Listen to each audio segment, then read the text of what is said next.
Hi, everybody. Welcome. I'd like to introduce you to Zeena Khan today.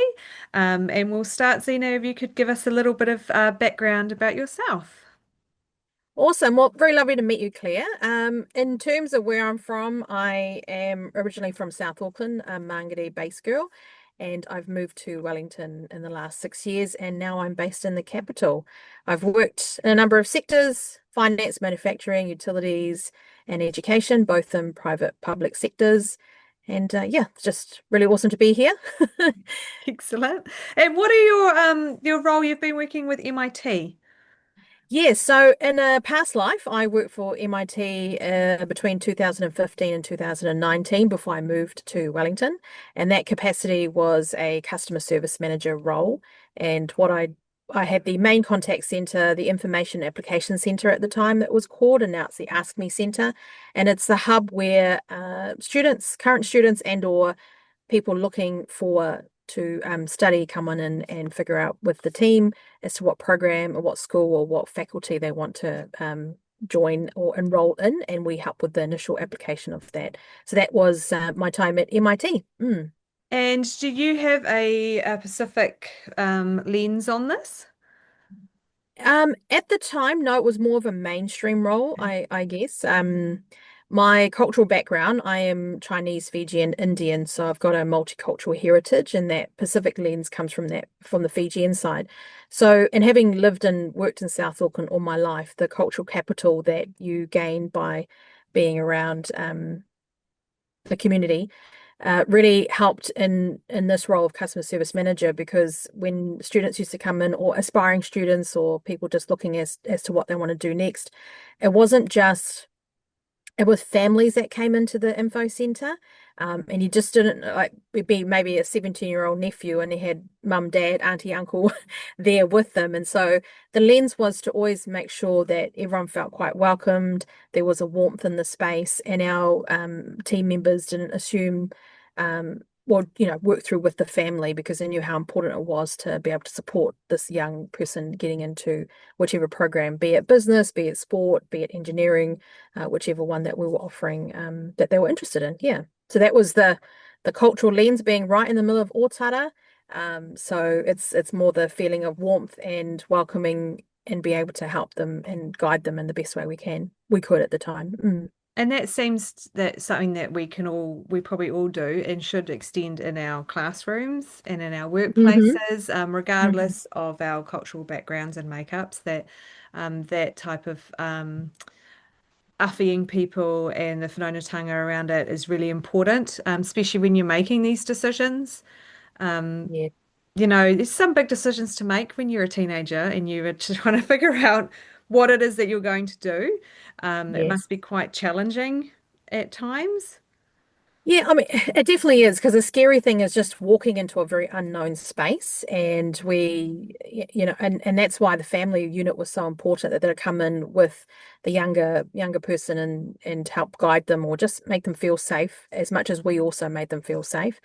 But also, what surprised me is the number, well, not actually surprised me, it was great, but the number of adult learners that would come in as well, and wanting to upskill or do something different because they wanted to change their jobs, or they've lost their job. So it's like, well, what program do I want to do? So even though the family unit came in, say if the son and the mum, or the daughter and the mum and dad, you wouldn't want to assume it's just the younger kids. Actually, it could be mum or dad looking to jump on a program to upskill themselves. So there was situations where we got uh, mum wanted to change, for example, her job. Dad would be the sole income earner for that year to support her through that, and also the family unit. So, and we just helped.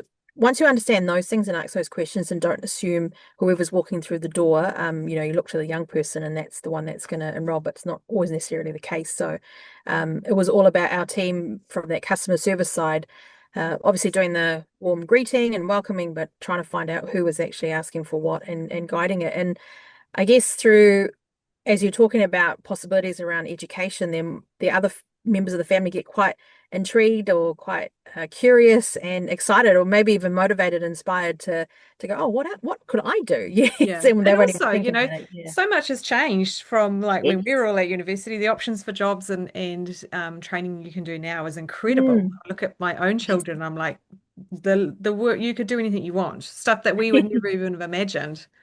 Yes, Amazing. absolutely. Well, I myself, when I first left high school in 99, 98, 97, 98, and so in 99, I didn't know what to really do. I had a gap year, and then I went and did a certificate in management at MIT full time, and then then I got a job early 20s, and then I decided to do my management diploma part time while I was working full time. So I went to evening classes. And then a full circle moment, 20 years later, when I started working at MIT as a customer service manager, I was literally working and managing a team in the same campus that I studied in 20 years ago. So it was a complete full circle. It was literally the classroom was upstairs above my office. It was crazy. It was crazy cool, but very humbling moment. So for me, I've got a real heart for MIT because as I was working there, I was able to work there full time and then study part time. Mm, And I was able to graduate with a Bachelor of Applied Management, majoring in business management, business transformation and change. So I've got from certificate diploma to my degree from MIT, and it was such a game changer because it was close to home because I lived in South Auckland. It was just a bus ride away. I didn't have to sit on the bus for too long. It wasn't like, going to Auckland mm. Uni or out in town. Not all those barriers in place, same. Yeah, 100%. And I've always been very independent since I was young. So it's like, no, I'll get myself to school, type thing. So, Well um, driven. yeah, yeah, absolutely. So it was very much those things you consider. And I guess, there's like you say, there's so many options of what people can Mm, choose. And it's more just thinking about what are those potential barriers, or what are those things that you need to consider.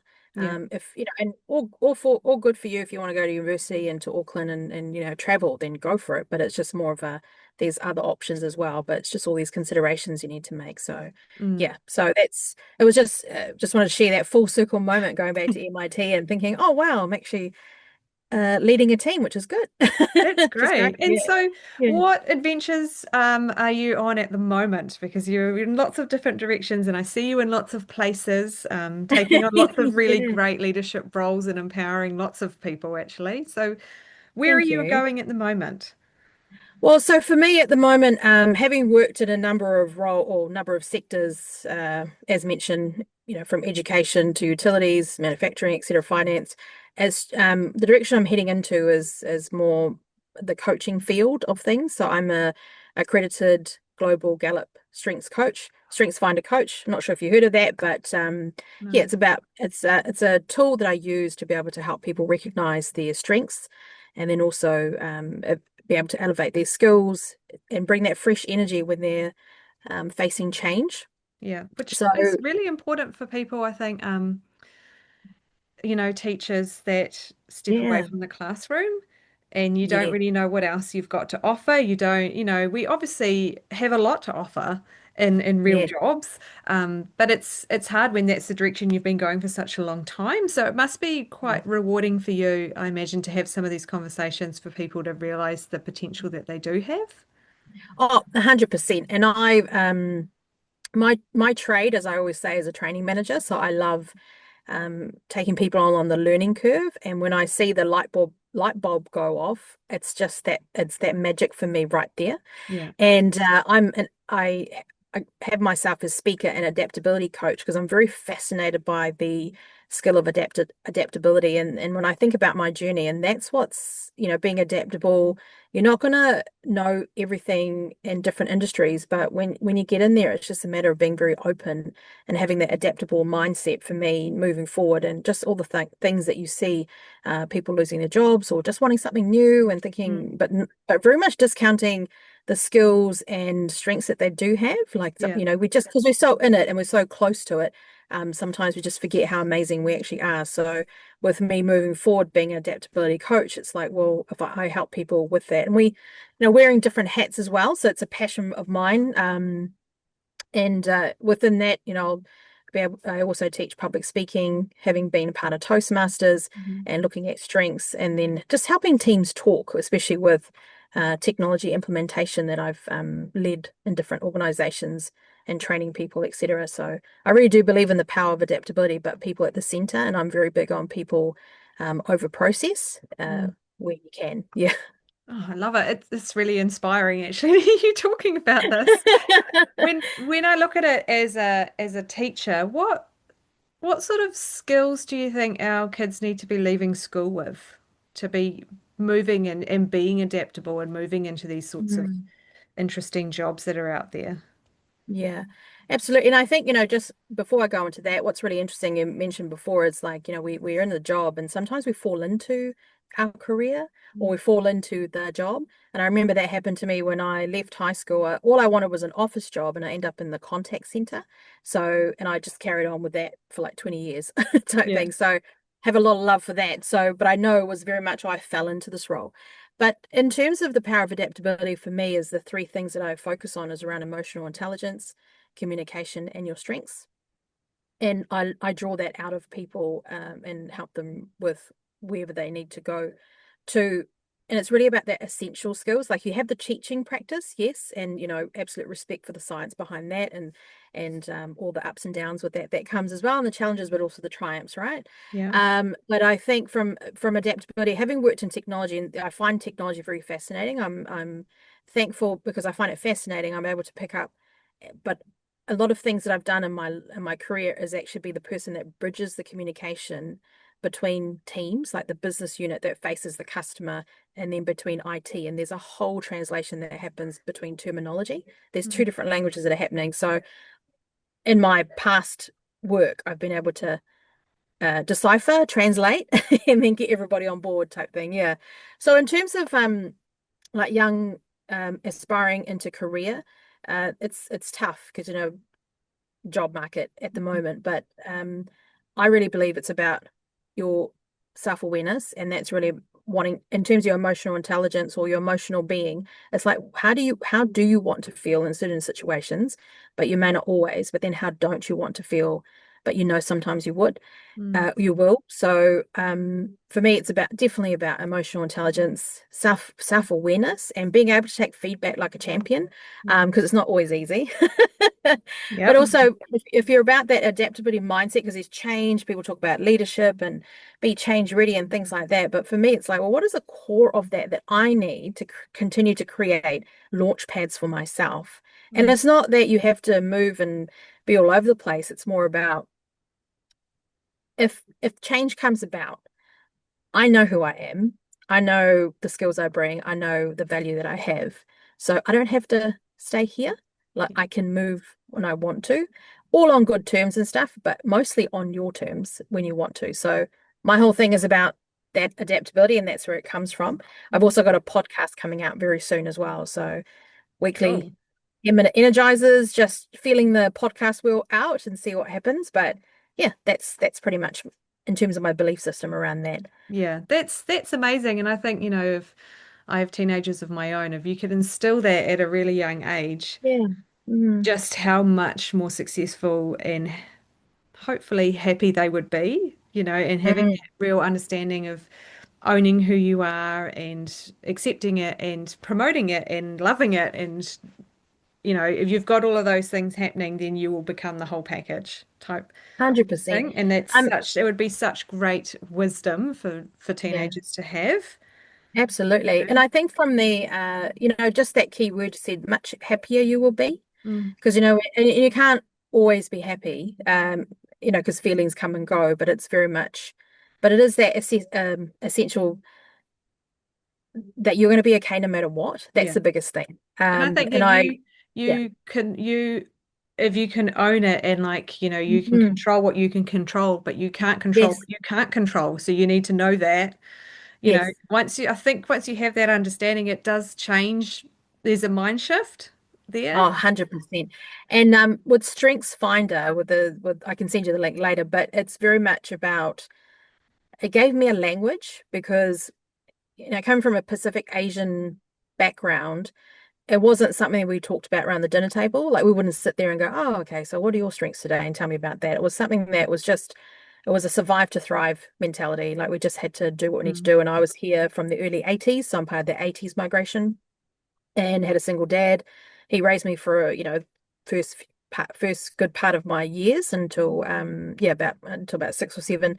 But yeah, it was very much it was the survive to thrive. So you get his generation, 50s, their hopes and aspiration and legacy on you, and that becomes your expectations, and Mm. you have to move forward with doing really well, and that gets your drive. And so I've actually come up with a framework that I really believe that will help people moving forward around just that, honing in on who you are, who your best self is, as they say this time.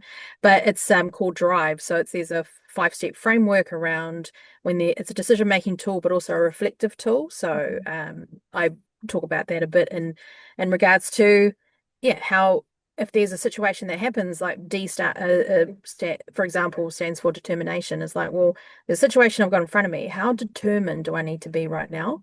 And sometimes you just need to let it go Yeah. because you just don't. And it's like, it's not about winning the war or winning the battle. It's just, this is just not good for me. It's not aligned. So why am I Yeah. putting energy into this? And it's like, but there's some things you're like, oh, I have to be really determined here. So Yeah. you push forward. And R is redirection. So I don't believe in rejection. I always think people come into your life as road cones and they just direct you a certain way. And then some people, um, but then, redirection, it's not about rejection. It's not about rejection. It's about redirection. And I always say what's meant for you will always arrive on time. Yeah. And I'm very much around the instinct Mm. type person. So there's IRV around insight for foresight. So, you could only make the best decision you could at that time with the information you had available. Yeah. Vibe is V. I like that because it's your energy speaks before you do. And E is for energy. And if you've made a decision and you think it doesn't give me energy, it probably isn't the right decision. That doesn't mean stop right there. It means, okay, maybe feel it through. But if it's really not you, just get out of Dodge, like get out Yeah. of there. I I love think so. this. This is Yeah. amazing. I'm really looking forward to hearing your podcasts and Yeah, looking a little 100%. bit more deeply into this. Yeah, so that's me, in a nutshell, and where I'm sort of headed, and but also, being in the engagement field at the moment, I work with a lot of different Pacific businesses, and we're in that vocational education space. So it really just is about um, highlighting from an education perspective that there's so many options, Yeah. and online is booming, and that whole hybrid thing since COVID, all that sort of stuff. So even more so, and that's why I'm very interested in technology and and thankfully I actually get it. It's Yeah. like I go, Yeah. oh, that's what you're trying to do with it. Yeah, or I'm not a developer or a software engineer because I won't get that coding side of things, but I do understand how to link it to the business unit and process and what it's meant to do, and how we can apply it to make our life easier. So I'm Yeah. big on that. Yeah. Oh, brilliant. Well, thank you so much for your time. I feel like we could Thank you. have a very much longer conversation than this. Yes, we could. It's really lovely to connect with you. I do see you on LinkedIn a lot, so if anyone is out there who wants to connect with you, LinkedIn's definitely the place to go. You can see all the amazing things that you are involved in, and it is truly inspirational. Oh, thank you, Claire. Well, just thank you for the opportunity. And like we say in community, we wear many, many hats, and wherever we can make an impact is where we should direct our energy. Yeah. Cool. Thank you again. Thanks.